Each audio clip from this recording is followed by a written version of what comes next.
Hello, I'm Richard. And I'm Emma. And this video is going to show you all of our favourite And least favourite. things we did and ate in Osaka. Number 1, Osaka Castle. Welcome to Osaka Castle. For the first time in the 10 years that I've known Emma, we saw a little trolley that could take you around, and Emma said, let's walk instead. That's how cold it is that I'd rather walk and get some heat. I got a bit of face chill. So what we're going to show you today is what Osaka Castle looks like, or the grounds of Osaka Castle and the gardens, right? Yeah. Because you've been told it's not worth it to go in. No, it's like a rebuild and it's all sort of concrete and not very impressive inside, so we won't bother doing that. Well, we might. Well, we'll see. Maybe we will. No. Right, okay. So we're going to go and show you around what it looks like in the winter time, which I've got my Avril Lavigne's on, that's how cold it is. Which I think might not be that impressive because it's supposed to be filled with cherry blossoms, which are all dead. Right, this is Osaka Castle. Osaka Castle is one of the most famous landmarks in Japan. It was built in 1583 by Toyotomi Hideyoshi. In 1995, it was restored to its Edo-era state. The keep is concrete reproduction of the original, and the interior is intended as a modern, functioning museum. There are still quite a lot of people here because I'm trying to get a picture of the one pretty red tree. And there's just loads of people, more than I would have thought, bearing in mind how cold it is.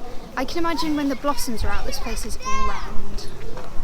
I don't know why, but I expected this to be more like a temple-y, serene experience. Yeah. And it's absolutely more like a theme park experience with like people standing around. This woman shouting with a microphone. Doing magic tricks, I think. It's a mall. It's a mall? Shops and restaurants. Oh really? I thought it was a museum. So the actual castle itself and the gardens are free to come into. To go inside the castle building costs and is apparently not worth it. That has a roof terrace, which I'm sure in the summer is delightful, but today it's not the one. Enjoying the groups of school children in their cute little uniforms and the high schoolers who were all wearing Jogging suits. like jogging suits, yeah. Yeah, the little kids had shorts on, which is ridiculous. They were very cute and they waved at us, but it was poor little things. Emma wanted to come to the gardens, which are 200 yen to get in, which is about £1, a bit over, and because she wants to see some trees.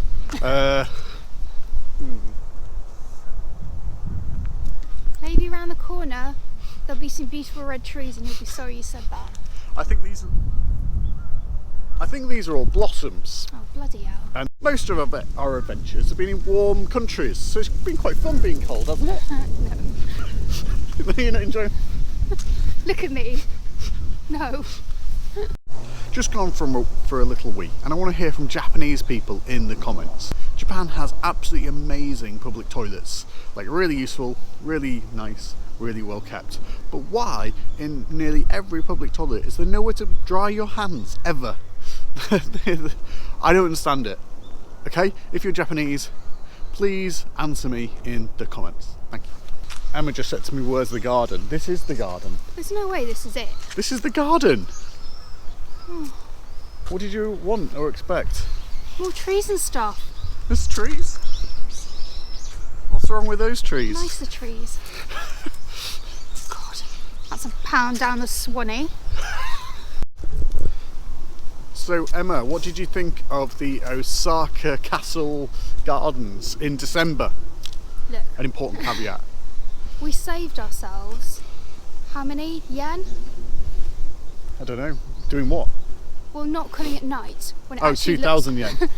We saved ourselves 2,000 yen by not coming at night, but I imagine it's a lot more spectacular with these actually lit up. I think they are blossom trees, like Richard says, so during blossom time I'm sure it's really beautiful. But right now, it's a touch bleak and cold. But hey, for a walk, and there was a hope of an autumnal looking tree, so. Did you enjoy the Osaka Castle itself? I mean, it's pretty, but a couple of snaps and you're done. Unless Yeah? you want to go inside, which apparently isn't very good, so we didn't go. Talking about going inside, do you want to go to the Osaka History Museum, which is inside and heated. Yes, please. The Osaka Museum of History is close to Osaka Castle and is in the NHK building. Here are some spectacular outfits worn by the ladies of the court. The museum has loads of really cool dioramas and some amazing murals on life in Edo, Japan. It also has a hands-on section. Here's Richard trying and failing to piece together an old vase. The camera doesn't do it justice, but it was a really good experience. It was 600 yen to get in, and I would definitely recommend it. One place we definitely wouldn't recommend going to would be Tennoji Zoo. We went after arriving in Osaka from the overnight bus, mainly because it was one of the only things open so early, and our hotel didn't let us check in till 3 p.m. It was rubbish. We understand they're in the process of doing works and renovation. The animals look sad, particularly the polar bear, and we can't in good conscience recommend a visit to Tennoji Zoo. Welcome to Dotonoburi. This is in the middle of Osaka. We're going to go and see the famous Glyco Man. That's what we're going to go see. Emma's incredibly hungry. Look at her little hungry face. So I know she's not going to eat octopus balls either. So we're going to try and find Emma something to eat and a little drink. Otherwise, she's going to have an absolute meltdown. But let's sort it out. Walking down the street looking for the Glyco Man. He's been here since the 1930s, and there he is. The Glyco Man is the iconic mascot of the company Glyco, a chocolate company that make Pocky. It's an iconic sign and great for a photo opportunity. I don't really get it.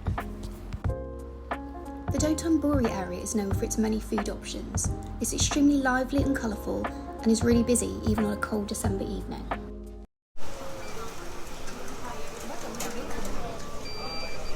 What did you order?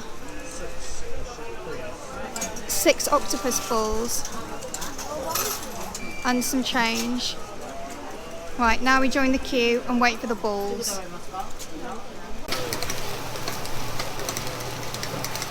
Hi, They're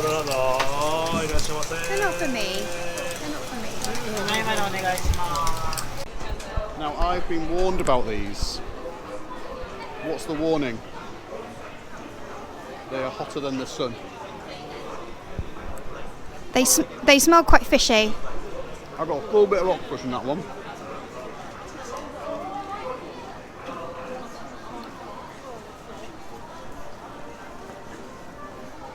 I can confirm, squishy, gooey, quite nice. Do you want to go? No, thank you. No, not for me. Is it like batter? Yeah, hot butter with a bit of octopus in the middle. Shall I try and find you a bit of octopus for you? No. So Richard thought he would order a sumo-sized beer, and it is gigantic. Put it next to my little beer. So mine's a medium, and his is a sumo size. So we'll see how long it takes him to drink that. We might be here quite some time, guys.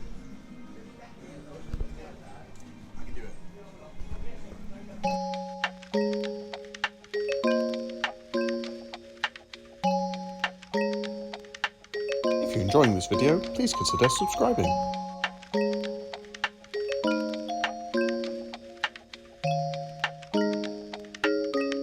How did you feel about your crane game? I feel like we saw a few near misses, but we didn't see anyone actually win anything. We didn't see anyone win anything. So are you saying crane games probably not going to happen? Not for us, I don't think. So here, because we're scumbags, you can get a Kobe beef steak.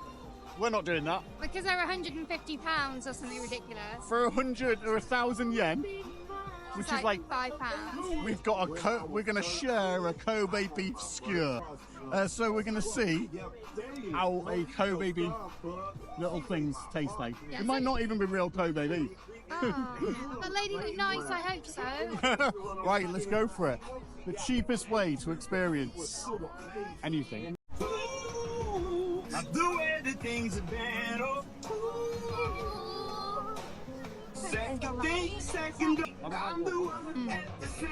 Some words. Melty. We took a trip on the Ibisu Tower Ferris wheel overlooking the Yodo River. It cost 1,000 yen and took about 10 or 15 minutes. You enter via the massive Don Donkey store and go upstairs. It was initially quite scary, but actually very safe, and you have a great view of the river and all the fun restaurants. Chopped up some footage of what it looks like so you don't get bored.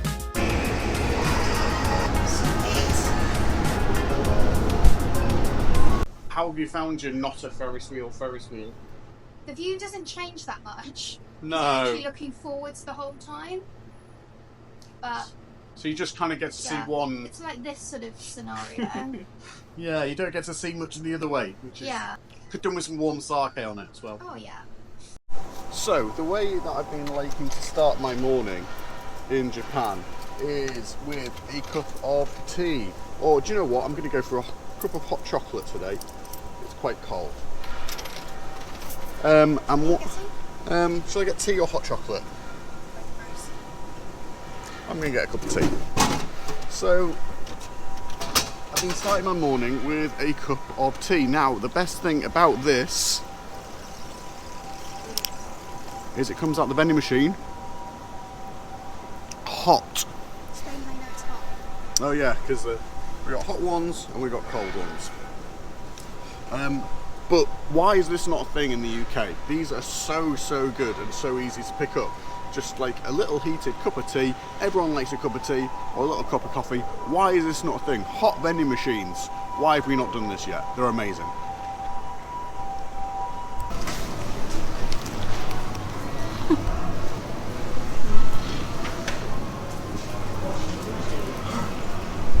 Konbini hash brown for Emma's breakfast.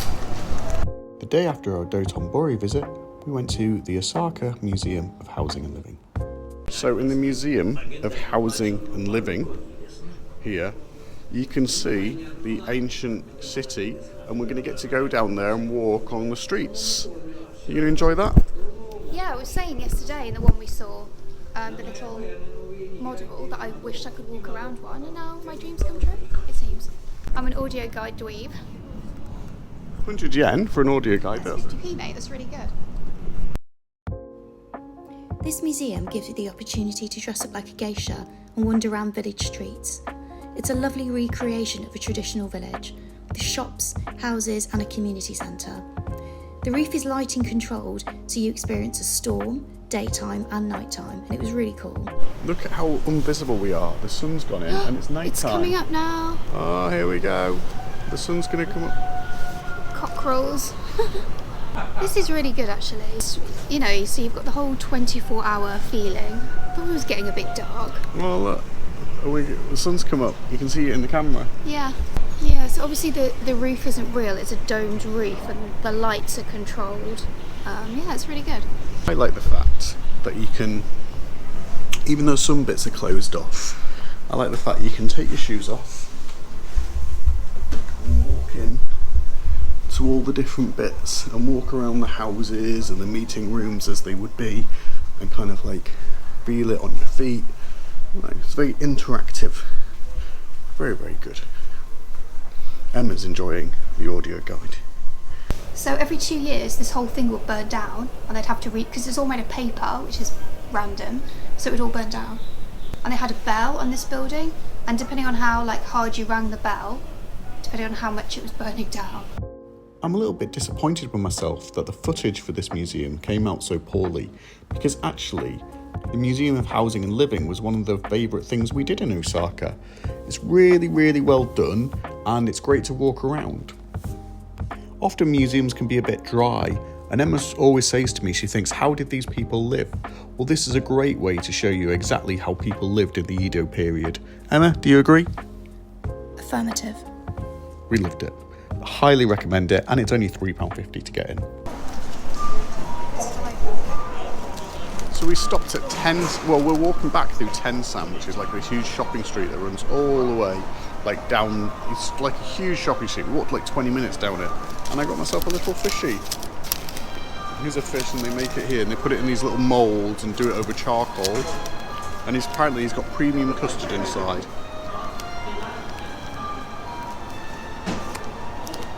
Oh.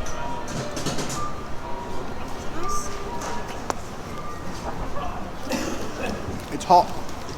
Oh, it's very nice. Freeze frame addition to say this was one of my favourite things that I actually ate in Osaka. Make sure you get the proper one with Madagascan custard. In the evening, we went to Sutenkaku Tower. This is in the Shinseki New World area. The area is quite cool. It had this old retro video games arcade machine with an original Sega Outrun cabinet. The tower cost about £5 and really probably wasn't worth it. The view was okay, the museum element wasn't very good, and there was a weird disco floor.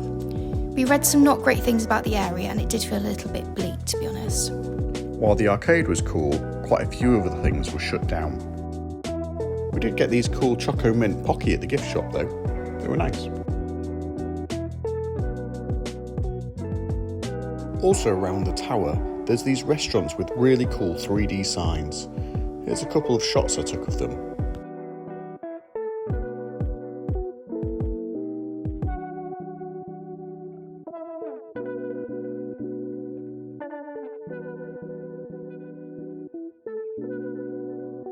We actually stopped in one of them for some food, but unfortunately, the food we ordered wasn't great.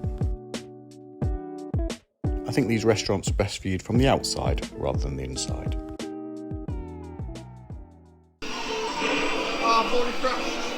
Okay, so we're back in Dotonoburi. Why are we here, Emma? We're going on a river cruise. Oh look, there's looks like the ship now that has departed. I think it's every 20 minutes, so we'll be alright. Every 20 minutes. A few of them seem shut because it's the winter time, but we think we can find one. It's only about 1,500 yen as well, so quite a cheap little 20-minute jaunt around the river. Emma wanted to do that. I've got the 11:30 one. I think because it's winter, there's not much of a queue, but if you are in the summer, you should probably book in advance, or they might give you a time for much later in the day. The most important thing though, She has to be cargo because she's the best.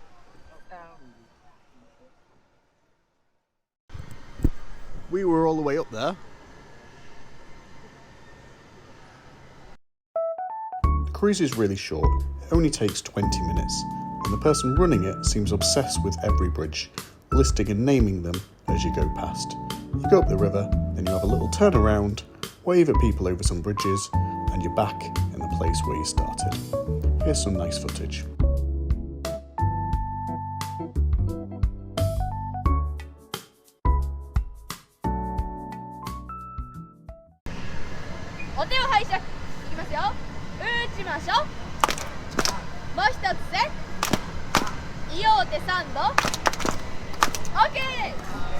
Right, we're going to go eat some food now. Oh, did you enjoy your tour?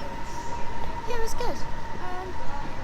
Would you recommend it to other people? Yeah, definitely. So it was about £8, 8 UK pounds-ish. Only lasts about 20 minutes, but it's freezing, so I'm quite glad about that. I think it's good day or night, to be honest. The lady that took us was very engaging. We did clapping, we said words out loud. It was fun.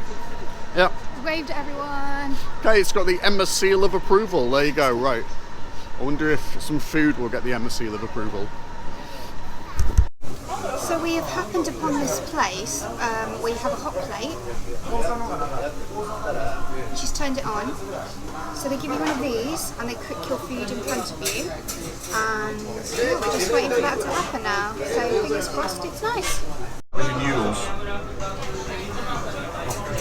Got a right video for you shoving them in your mouth. So they put it on the hot plate and it's nice. Okini.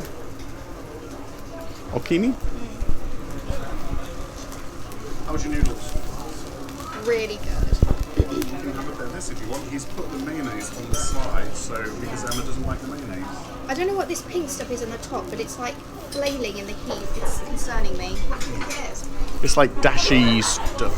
What's dashi? I don't know.